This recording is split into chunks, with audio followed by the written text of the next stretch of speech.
So I think of those as what I call 10x experiences, that you can elevate the expectation and deliver a 10x meaning an order of magnitude a better experience than people had been accustomed to previously. So as you said, the American menu in most eat out places was pretty bland, and yet you recognize that you could make these big, bold flavors.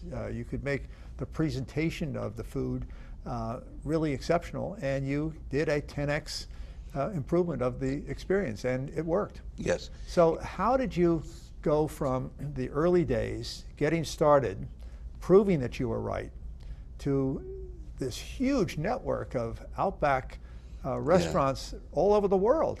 Something had to happen from the proof of concept of the founders to the expansion to become this world success story.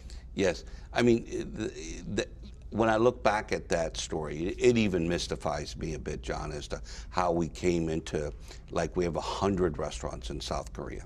100. I mean, I've never even been to South Korea.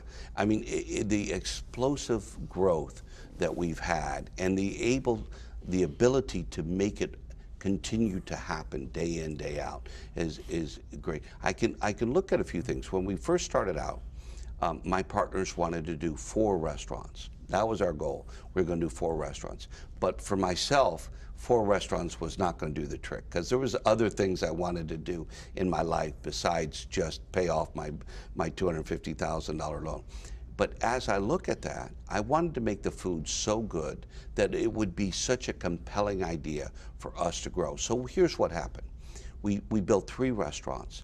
And as being old restaurant executives, where a lot of people knew us, like you, they watch you. What's John Scully up to? What's Tim Gannon up to? And they watch you because you're starting something new. Norman Brinker came to visit us, and he looked at our restaurants, and he looked, and all the guys around him said, you know, we weren't doing much in sales, and they all poo-pooed our restaurant and just said, Norman, these guys have missed the boat. And Norman asked him why. He said, well, the decor package isn't that great, and you know, the real estate package isn't that good. But Norman asked him, what's good about this concept, guys? He made him say that, and what they all said, well, the food is extraordinary, you know. And Norman said, these guys are on to something. They're on to something new. So Norman did some research about spice and how spice was consumption. Annual consumption of spice was on the way up. So Norman knew we were onto something. But what happened was people came to us to franchise our restaurants. They said, we're either going to rip you off or we're going to franchise. So we allowed them to franchise because there was no risk to us. So it was Jacksonville and Kentucky were our first out of state. And lo and behold, boom, they were just as successful as we were in Tampa. And we found out that this works in Kentucky and it works in Jacksonville. So then I remember that one moment, one of my partners came to me and he says, we have now big plans for this concept. We're going to go and try and raise some money and build some more and then take it public.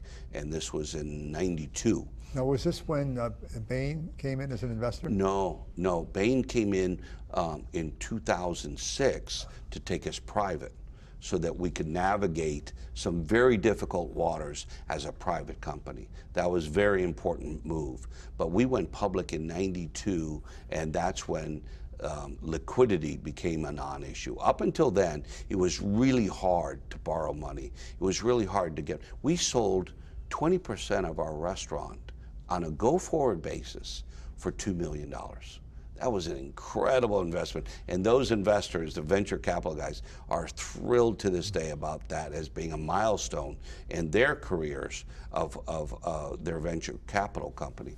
But you know, one of the things when you don't look back and say, oh, we gave away our company. I don't know any entrepreneur that looks back at a certain point of his life, I wish I hadn't done that, especially if you're successful. Because you look back and you just say, that was part of the plan. That was part of our success, our path. We needed that money to get to the next step. So I don't think you should ever focus on making a few mistakes along the way. Especially at that time, we needed the money to grow and build some more restaurants. So, as I look back, at Outback, and then the day we went public, how exciting that was, and to ring the bell at NASDAQ, and then to do it again on the New York Stock Exchange, and then we went private, and to ring it again at NASDAQ about two and a half years ago. I was up there in New York, right in the middle of Broadway, and you see the Bloomin' Onion in 60-foot television screens in the middle of Times Square. It was a moment I'll never forget. Well, Tim, this has been a fabulous story about Outback. Your success starting over in Italy and then going all the way through the revolution in American fast food has just been an incredible one. Thank you so much for this chance to talk about it. You're welcome, John. It's been a pleasure.